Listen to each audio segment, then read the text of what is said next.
about the special cohort program in a moment, so that you can understand a little bit about our costs and our tuition.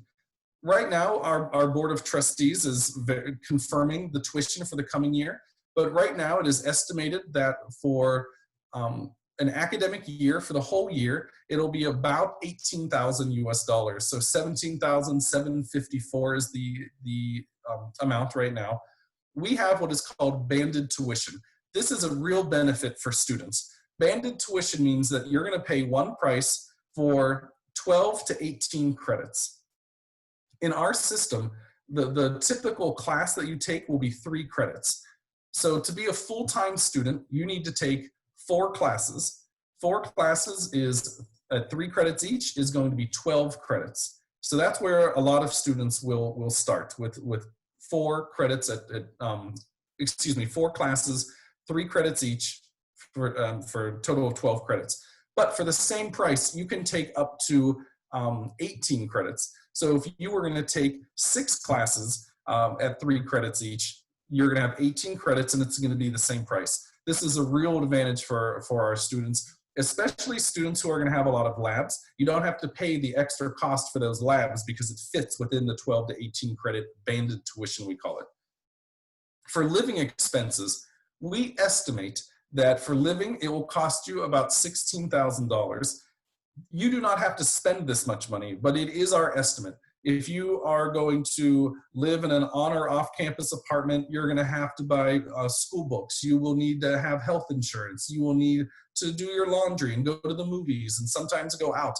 All of those expenses for 1 year, we estimate to be a little over $16,000 or about $16,500. But that is an estimate. You might spend less than that. For immigration reasons to come into the United States, when the time comes, we will ask you to provide financial evidence that you have $34,254 in your bank account. You do not need to spend this much money, but $34,254 is what we want you to have available to you so that we know you can have a positive experience in the US. Tuition will definitely cost the amount that we tell you, but your living expenses and how you go out to the movies or socialize, all of those are other expenses that you have control over. And so you might spend a lot less than that. But know that for the immigration process, you still need to show that it's available to you so that you can have a successful and happy experience while you are in the US. When it comes to the financial aid, scholarships, merit scholarships, there are limited scholarships available. For you though, right now, this is maybe 2 years from now that you are going to be thinking about these things. So you'll want to talk to the academic department, you'll want to contact the admissions office to learn what scholarships are available, are there any teaching assistantships, what is that application process. For many of our awards, you will be automatically considered as part of the application process. So that most things do not require you to take an extra step. But if you wanted to have an on-campus job, or if you wanted to have an internship that paid you while you were a student, those are opportunities available to you as an international student in the US. You are allowed to work up to 20 hours per week, and you're allowed to earn that income, and that can be applied towards your tuition, although some students will put some towards tuition and others towards different living expenses that they want to have, or maybe they're saving for something. But you will have these opportunities. When it gets closer to you joining Purdue Northwest, we'll want to have a conversation about what these processes are and what's available to you. For today though, it's important for you to just know that there are some scholarships, there are teaching assistantships, there are on-campus jobs. This word handshake that's on the screen, this is a software platform that we use that helps employers and students and potential employees find each other, just like a handshake. And so that is what that handshake is, a software program we have. CPT and OPT. These are career practical training. So that's our word for an internship. When you are a current student, an internship is called career practical training, or CPT. OPT is optional practical training. This is after you graduate, because you're going to be in a STEM field, International students are allowed to stay in the US and work for 1, 2, or 3 years, depending on the opportunity they find and what their major is. But as a STEM student, it's usually 2 or 3 years without any problem.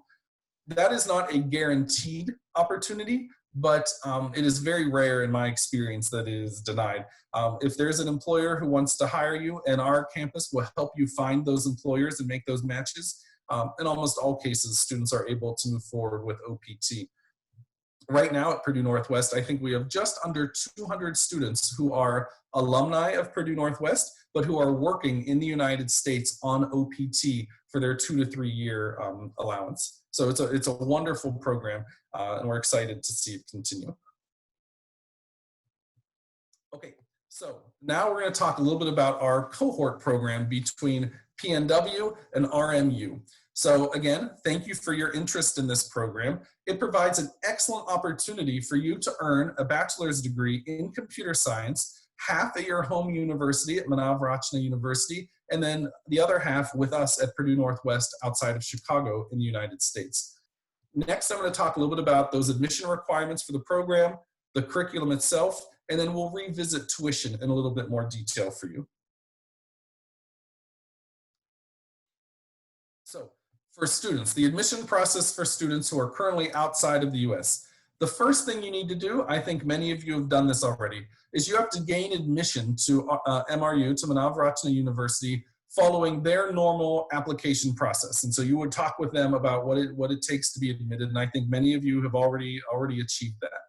But at some point during your first year, or possibly in your second year, you are then going to apply to Purdue University Northwest as a transfer student. And you'll need to submit the following materials as part of your application process. Now, right now we're saying no later than June 1st, but next year, as some of you are applying, we might revisit that date. But think of June 1st as that deadline, because we want to make sure we have necessary time to do your immigration, to help you get housing, to answer any questions you have about finances or the way credits transfer between the programs. So you'll want to apply, really, some of you might apply at this time next year, right around that June 1st deadline. And we're just in July now, but it's about a month later. So we will ask for you to do the online application. This is very simple and will not take you very much time. We do ask again for that proof of English proficiency. We are also starting to accept another test called Duolingo. If you've heard of Duolingo, this is an option as well. But TOEFL and IELTS are the most common tests that students take for test of English. We will want to receive an official copy of your MRU transcript with your courses, and you want to have a cumulative GPA of 2.5 out of 4.0. That's, of course, according to our scale in the US. I'll work with our partners to determine what that equivalency looks like on your transcripts or on your mark sheets. Also, if you receive a grade of C- or higher, Purdue Northwest will transfer your credit. And again, we'll provide some more information on what is a C- in your system compared to our system. But it's important to know that if you had a very low mark on one of your classes, it might not transfer, even if your overall GPA is good. So we want to make sure that you are aware of that. You want to have a passing mark and a higher passing mark so that it transfers without any difficulty. Okay, this table, I don't want you to read everything that is on this. I'm sure it is too small, but what I want to give you an example of is that what we have done, what our faculty and your faculty have been working on to make an easy process for you, something that is going to be very rewarding and easy for you to follow, is we have articulated. You've heard us call it an articulation agreement. This is the articulation. We have gone through and listed all of the courses at Manav Rachna University and how they will be viewed when you transfer to Purdue University Northwest. It's not enough that we just looked at how they transfer. We made sure to work on the classes that you would take so they fit right into your degree program so that you are making good academic progress by choosing these classes. You will know that if you get a passing mark that you're going to transfer them to Purdue Northwest and be on track to graduate in a 4-year time frame. Sometimes students try to take a summer class and shorten that, and that is possible, but the design of this program is a 2+2. So 1 or 2 years at Manav Rachna and the remaining years at Purdue Northwest. Here you can see some of the examples of how those classes. At Manav Rachna, you see there's Applied Physics 1 in the physics lab, and at Purdue Northwest, it counts as a physics class called mechanics. You could see further down, we have a professional communication 2 course at Manav Rachna that will transfer as the fundamentals of speech communication at Purdue Northwest. English composition classes are identified, software classes, electricity. These are all articulated already, so you know the exact classes that you should sign up for if you want to complete that computer engineering degree at Purdue Northwest. At year 3, at this time, you're going to be at Purdue University Northwest. So these are the exact classes that you would take while you are a junior, is what we would call you at Purdue Northwest. We say in the US, freshman for first year, sophomore for second year, junior for third year, and senior for fourth year students. And so this will be year 3. These are the classes that you would take. We say the fall and spring semester, but the fall is the semester that begins in August, and the spring semester begins in January. And so these are those semesters. And this will be available to you to look at a future time, but I'm going to now switch to year 4. And here you can see, again, those classes that you're going to be taking. Senior engineering design, there's a social science elective, but when you get into your senior engineering design 1 and 2, these are going to be your capstone type projects, and we know those are going to be filling a lot of your time. Okay, so that's year 4. Now, I wanted to spend a little bit more on tuition so that you had a better understanding of that breakdown. A typical student budget includes fixed costs like tuition, but then also estimates. We don't know your exact cost of rent if you're going to live off campus, or the health insurance that you're going to have, or the cost of your books, but we have to make an estimate. So for your time while you're at Purdue Northwest, this is what your courses would look like. You're going to look at the undergrad or undergraduate column. The tuition and fees we estimate, again, to be just under $18,000 US. The living expenses for housing and for eating, we estimate about $11,000, but for books and insurance and social activities and everything else, we estimate about $5,500. So the total amount that you need for your immigration process is going to be $34,254. Something that's important for me to remind you, these are the numbers that are accurate for today. If you are going to be applying to this program in 1 or 2 years, these numbers are definitely going to change. They won't go up by a lot, but I do expect that they will change a little bit. So please be prepared for that. Okay. It's also, I wanted to highlight for you that while you're a student at Purdue Northwest, you will be paying the same rate as other undergraduate international students. So there isn't a premium or something extra because of our program. We did all of this work to make it as easy for you as possible, but we're still going to charge you the same rate as a student who isn't part of one of our special programs. But we have such a great relationship with your university that we want to make this as seamless and easy for you as possible. So some links and information.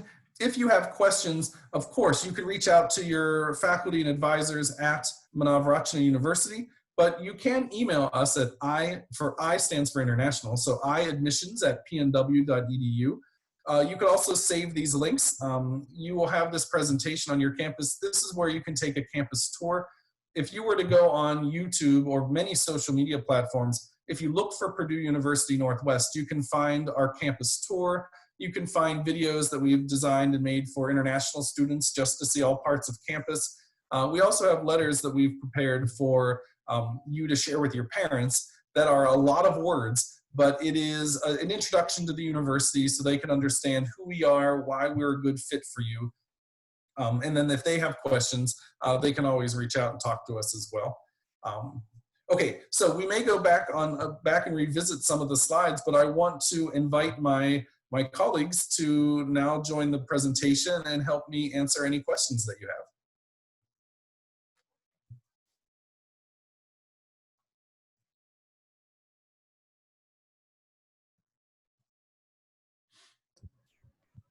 And thank you so much for giving me the opportunity to speak with you today. I really look forward to seeing, I hope to visit you on your campus sometime once we are allowed to start traveling more freely again. But we really look forward to a year or two from now when you are joining us outside Chicago at Purdue Northwest. Yeah, yes. So just allow us 4 or 5 minutes because the chat function has just been enabled. So people will just, if they have any questions, they will just post them. It will take them some time.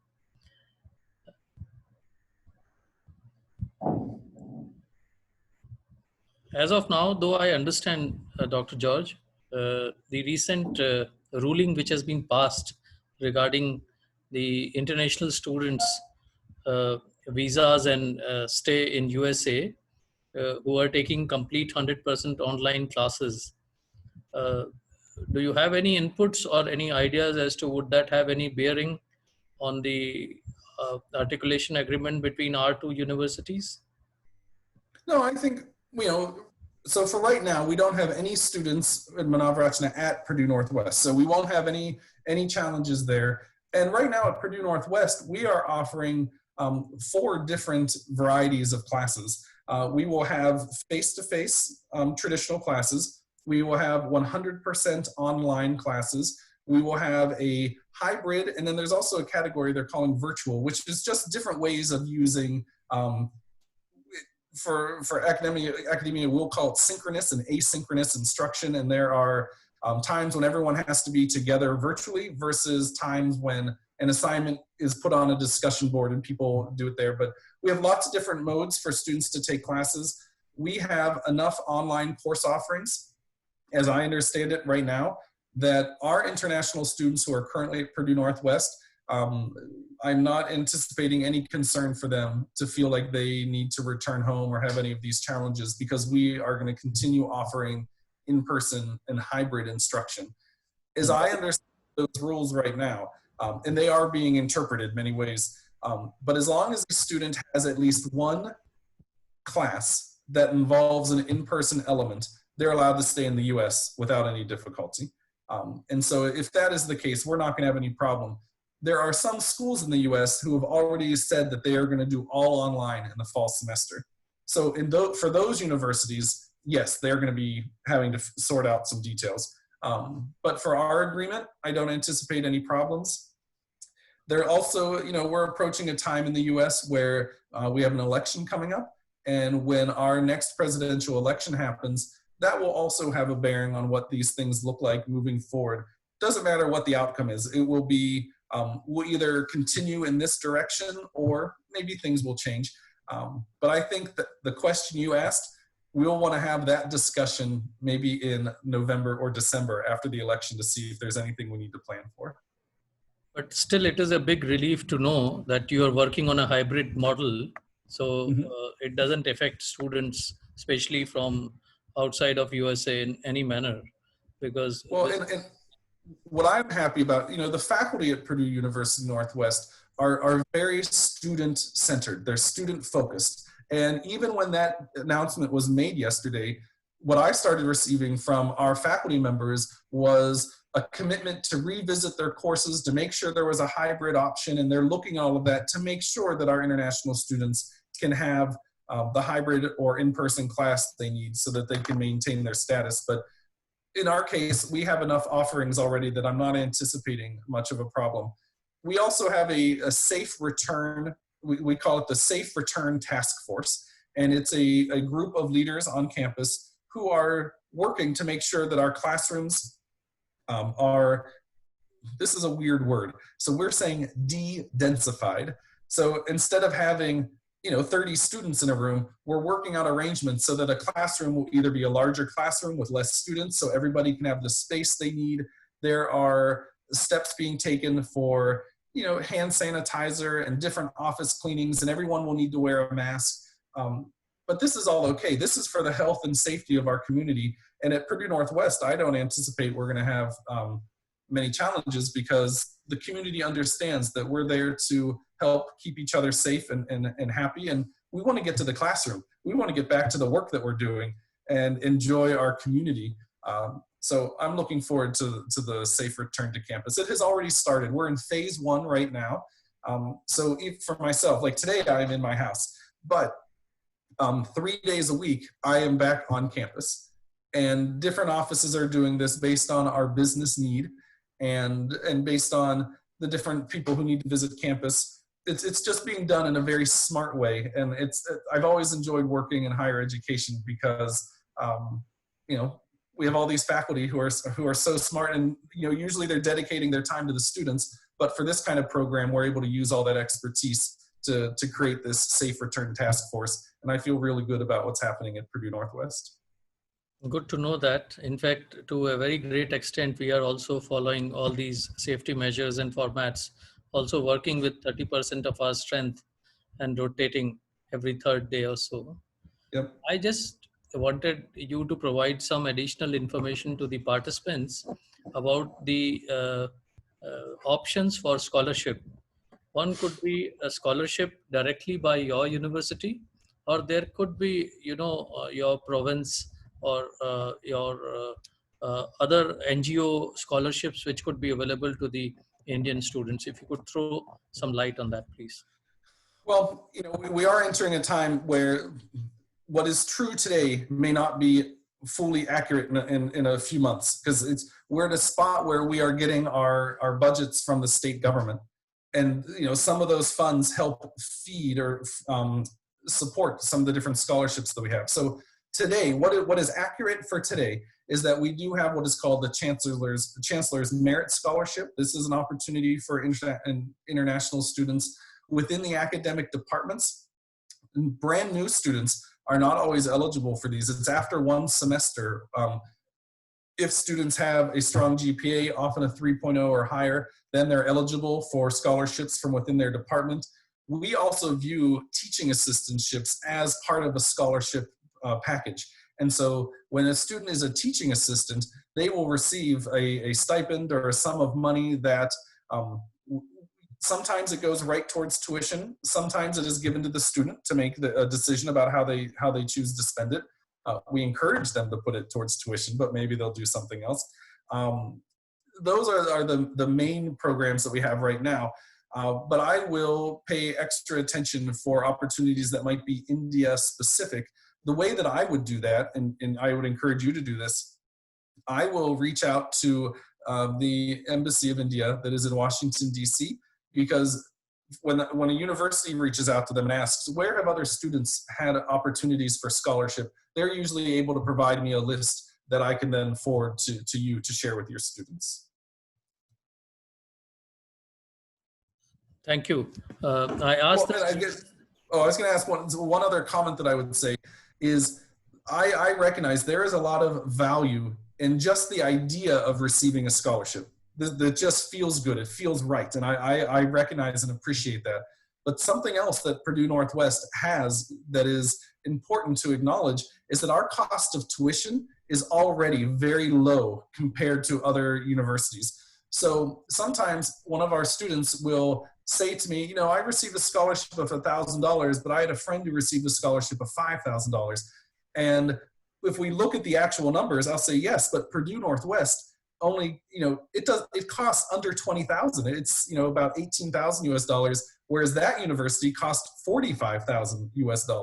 And so at the end of the day, it's important to look at what is the amount of money that the student actually needs to pay versus just the amount of that scholarship award. Because that's really where it matters, is that with the cost of tuition at Purdue Northwest, we are a state institution, we're a public school. And so we have other means of support that help the institution keep costs low for our students. And so indirectly, this is a scholarship, but it's not as rewarding as getting that letter that says, you have this individual scholarship. But it's important to acknowledge that our cost of tuition at Purdue Northwest is very low compared to many other universities. No, thank you for putting this across so very nicely. I especially asked this question because of the present scenario where few of the students who plan on working in the campus of the class hours may not be able to do so because of partial shutdowns or lack of opportunity to work and earn money to meet their other expenses. So that is why I asked this question. It's a good question, and I will also say this: even in the semester, you know, we were virtual for part of the year and in the summer, but I still had multiple student assistants because there's still a lot of work that has to be done, and we're doing it in a new and creative, and we're being innovative. I also like this about Purdue Northwest and higher education, that is that the culture is about innovation. And so when we were faced with that challenge, we still kept our student assistants who helped us in our office. So it has historically been true that for on-campus jobs, there have been more campus jobs for students than there have been students taking the jobs. So on that handshake software, there are almost always more jobs than students looking for jobs. Now, this becomes the, you know, sometimes students, the job that they want is that they want to work in the laboratory for their academic department, but the job that's open is in the library. Well, this I can't always solve every time, but the idea that there will be work available, it is my expectation that there will still be plenty of campus jobs because the university recognizes it as a valuable part of the student experience, the professional development, of course, the income that the students get, and also the contribution it makes to our campus community. Even all throughout our admissions process, one of the main things we're looking for are students who are going to contribute to our campus community. And so then it's incumbent upon us to make sure we're creating those opportunities for students to contribute. So it is my expectation that we'll still have ample campus jobs. To your point though, CPT, this is career practical training, this would be off campus. So if a student is looking for an internship or an off-campus job, I agree. For the immediate future, there is uncertainty about what that's going to look like until everybody is up and running again. Thank you. I see that there are not many questions or any questions coming from the participants because few of them may have already attended the first session. I wanted to request Dr. Vijaya to give his perspective since I see the beautiful expanse of the BITS Pilani behind his thing. And I wanted to share with him that the first time I visited the BITS campus, Dr. Vijaya, was in 1969. And subsequently, of course, in the 70s, to your sister's school over there for inter-public school debates. So could you please apprise our participants about your experience in there in Purdue Northwest? Yeah, so thank you, Girish. Actually, this session is always for me enjoyable. It's just that I wish I can see all the participants in their video and personally greet them. So, in any case, before I say any things about this program itself, I actually would like to first thank George for giving a very, very clear presentation. That will be No, helpful my both pleasure. for the students and the parents that are attending this session. And I also want to thank my colleague Lucy for taking her time to be present here. Lucy is a professor of computer engineering, and she works on the frontiers of computer engineering and computer science research. For instance, she works on developing virtual reality based education tools. One of the projects, these days, both within India and abroad, um, there is a tremendous growth in the healthcare sector and also medical education that requires a lot of engineering and computer science tools. So as we speak, Lucy is developing a very comprehensive software platform that will actually help training medical professionals to be able to perform much better compared to their levels of performance as of today. So that's one of the areas she's working on. Lucy, you just want to say hello to everybody, and then I'll answer Colonel's question on what are the advantages I see in this program. Sure. Good morning and hello to everyone. My name is Lucy. Actually, my real name is Shelley, which is difficult to pronounce. But anyways, uh, I'm in computer engineering, and my research area is in virtual reality and visualization. In recent years, I have been working developing software in education. Um, it's not well, healthcare is one area. The other area I'm working with my colleagues are cybersecurity education. So overall, I'm using virtual reality visualization to develop educational tools. So that's my area. And my teaching interests are in programming language, computer graphics, and visualization and software design. If you Great. have any questions regarding the computer engineering curriculum or the research projects we have been doing, please just ask us. Yeah. Thank you, Vijay. Yeah, so Colonel, to answer to your question, I'm Yes. going to kind of uh, place myself in the shoes of some of the parents in India that are considering this particular transfer program. So there are just a very, very clear advantages of going through this transfer program.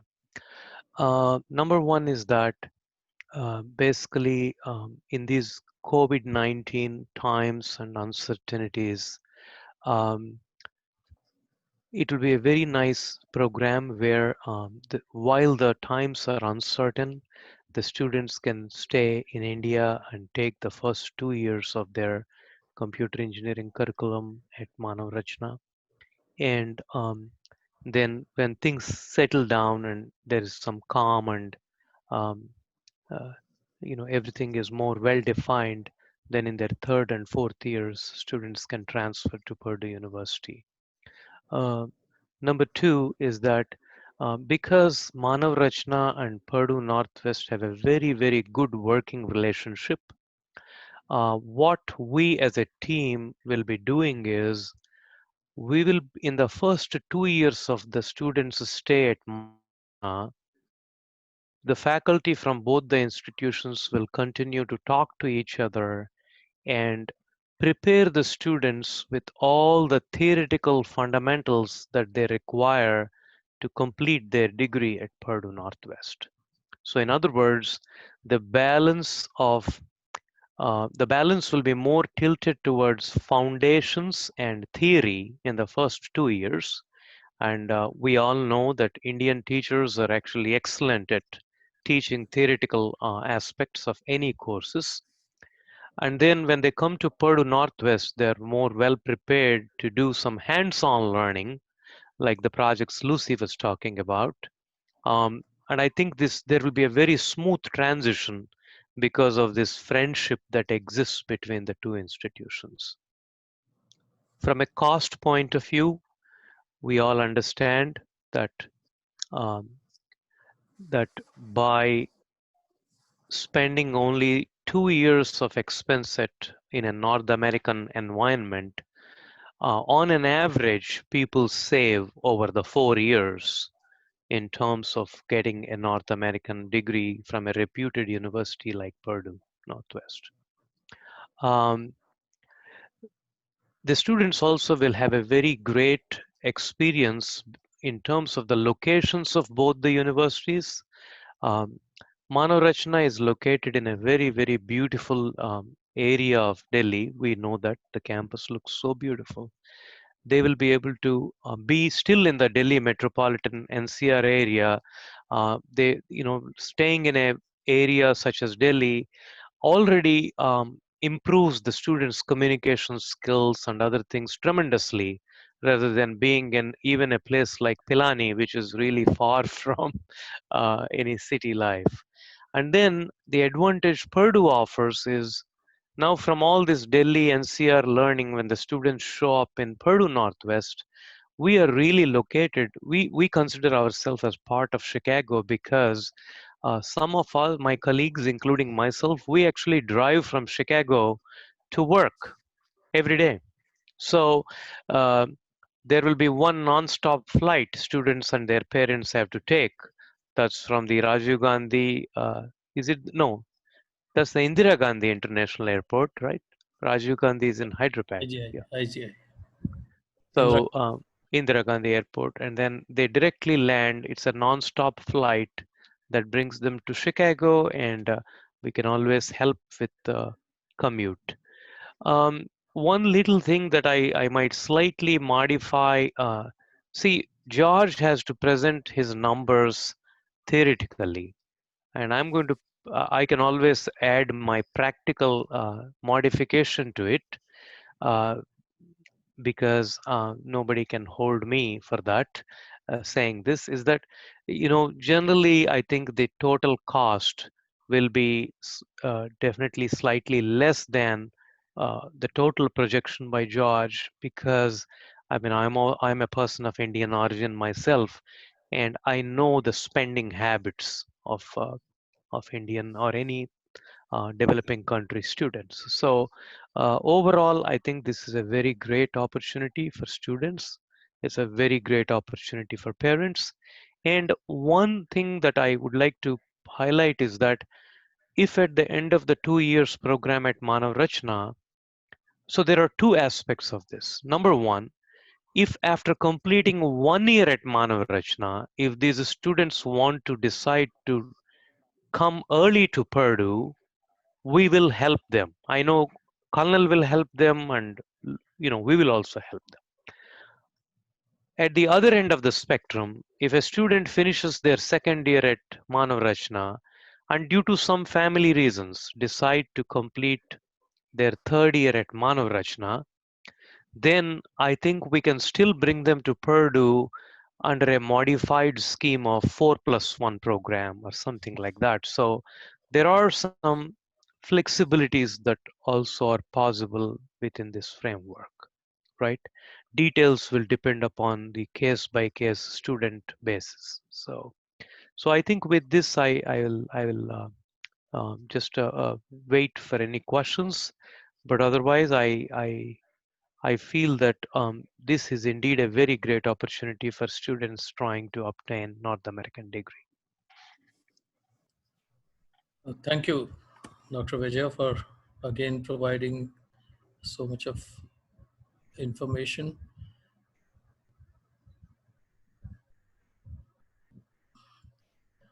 So there is a question from Dr. Poonam, which is related to what I was mentioning, but it says there was an article in Indian newspaper today that there is a restriction on visa from US. So how are you going to support students in getting the visa? Which Dr. George has already answered. For students, I think who opt for a hybrid or an in-campus program, the I-20 procedure will follow, and probably there should not be any problems at all. You may like to take that on, please. Well, there is a lot that is just unknown at this time. At this time for the fall, we have, some embassies around the world are open, but they are not offering visa services. And it's, in terms of what we can do to support students, we do quite a bit in terms of providing timely information and fast processing from the university side. But right now, the only obstacle that is out there that we aren't able to address and help students through is just the reopening of visa services at the embassies. For our current international students who already have immigration documents, they just have to arrange travel, which has its own complications, but it is, their visa documents are fluid. They can move across the borders without any difficulty. Right now, it is just for those brand new students.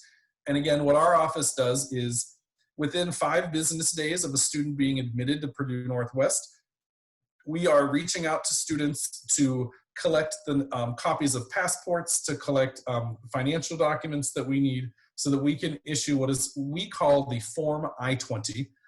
If you don't know that language, you will know it soon. But the Form I-20 is a government document that, as a student, you can then use at the U.S. Embassy to set up a visa appointment.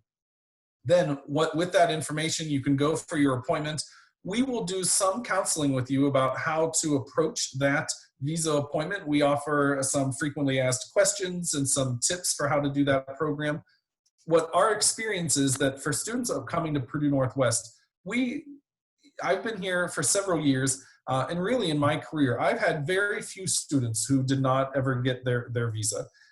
When you know the university that you're going to, when you know the academic program and are interested in it genuinely, when you have knowledge about the weather and you know that you're near Chicago, when you can answer those kinds of questions, you come across as authentic during the interview because you are authentic.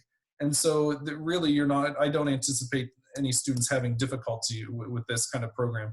Articulation agreements, like we're discussing today, also further cement or add extra evidence to why it makes sense that you're crossing the borders for school. And we'll have something for you that you could have at your embassy appointment, visa appointment, that will say, I'm part of this program, I've been admitted to this, I did my first 2 years, I'm finishing, and that's going to make a lot of sense to those visa officers, and I don't anticipate you having any difficulty. But that's what's true today. In a year or so, we will continue to have information sessions like this with you and for you. And maybe when we need to, we could have a session just about the immigration process to walk you through all of the steps to make sure you understand it and to answer all of these types of questions. Because in 6 months, the process may look different than it does today, and we want to keep you as informed as possible. Okay, may I switch the topic a little bit? Yes.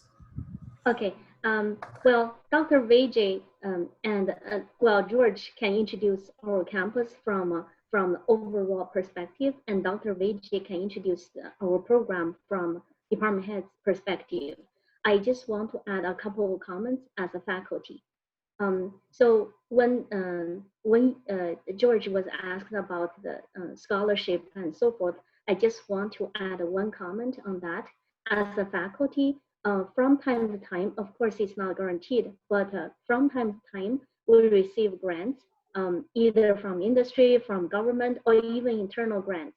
And when we have grants, the first priority is to recruit good students to work on the projects. So as faculty, we also have opportunities for students to work on. First of all, it's good for academic record. And second of all, you are paid to work on the research projects. Take me as one example. I received one NSF grant last year, and I received another NSF grant this year. So both of them are related to cybersecurity education, and I'm recruiting both undergraduate students and graduate students to work on my projects. The projects usually last 2-3 years, and who knows, maybe next year I get more grants. So as a faculty, I just want to emphasize that students not only have the opportunity to work on campus for library, for other as tutors and so forth, they also have opportunities to work on the research projects. So that's one comment I would like to add. The second comment is that I have been answering one student's question privately. So if you would like to send me private comments, and I'll be happy to answer them. So that's the comments I want to add. Thank you. Yeah, actually, thank you, Lucy. In fact, Lucy, please provide your email address to Colonel Girish, and then he will share the, if any other students have any questions, he will forward them to you. Yeah. So we had this question last session also, and there is a question as to what are the options to switch to 3+2 articulation program BTech for Manav Rachna students, and then MTech from Purdue Northwest. So Yeah. if you So could throw some light and information on this. Thank you for your email. Yeah, so basically, is Indu a student or a parent or? Mm, This is difficult to decipher now till the time she responds in the chat Oh, box. okay. So no problem. So basically, Yeah, oh, she's a faculty. faculty. Okay, so I know that because I read the question and said this type of hard questions can generally only come from faculty with PhDs. Um, uh, so what I would say is that uh, yes, there is a big difference between the two because we are a accredited program accredited by ABET, the American Board of Engineering Education. And so engineering and technology. So basically, in a 2+2 program, if students complete their first two years of fundamental classes in Manav Rachna, and then they come and complete the third and fourth years of their classes at Purdue, we will be very comfortable to justify giving them an ABET accredited degree, which is called the bachelor's degree of computer engineering from Purdue Northwest. Um, but when the students, so this is the other question, which is if the students complete their year one, year two, and year three at Manav Rachna, and then they only come to Purdue for their fourth year, it will be very difficult to justify giving them a ABET accredited degree, considering Purdue has ABET accreditation, but most schools in India do not. So for those students that want to stay their first 3 years at Manav Rachna, yes, we do have to come up with a 3+2 program where the first 3 years will be at Manav Rachna and the fourth and fifth years will be at Purdue Northwest. And at the end of this program, Manav Rachna has to step up and give the student a bachelor's degree, and Purdue Northwest will step up and give the student a master's degree. So that arrangement is certainly possible. It requires a lot of meticulous work in terms of curriculum planning, but if there is a genuine student interest, and that's why I mentioned in my previous answer that we will approach these on a case by case basis for each student. And we are open minded about 3+2, but we will not be rolling that out as an articulation program. We will do it in a case by case student request basis. Because I mean, the concern that I have is if you just have way too many articulation programs, confusion only increases. Absolutely, I completely agree with you, and that was the common thinking of me and Dr. George also, to take small, focused steps and then think about larger things. So let's first make this happen, and then. But thank you for this information, and I think we have almost reached our time limit also. Uh, on behalf of everyone here from Manav Rachna and from India, I would like to thank all of you for taking your time out to be with us and provide us with so much of information about the joint program which we have evolved. We are grateful to you for this very interesting session, and we are also grateful for answering few of the questions which were asked. Uh, Well, it's always a pleasure to be here. Thank you so much. and wish you a very safe and a very wonderful day ahead. Thanks a lot. Great. Girish, Thank you. please convey my best wishes to Dr. Inder Bhatt. Yeah, I and, will. I and, will. I will and, surely, of course. and Okay. is one of your senior leadership members? His first name is Amit. Yes, Dr. Amit Bhalla. Yeah. So I visited him in I guess in December of last year, and Yes, yeah, yes, you I'm know, aware. he, I'm yeah, aware. he offered me a very nice cup of green tea. So if you see him, please mention that Vijay and we are still in touch, and he still remembers your cup of green tea, you know. Okay, on that account, I invite all four of you to please come and have some good organic green tea in India with us anytime that you wish to. That's an invitation I will take. Thank you so much. We, Okay, thank you so much. thank you, I'm thank gonna you, thank you sign once off. again. Thank you, everyone. Have a great day. Yeah, same from our side to you. Thank you. Bye bye.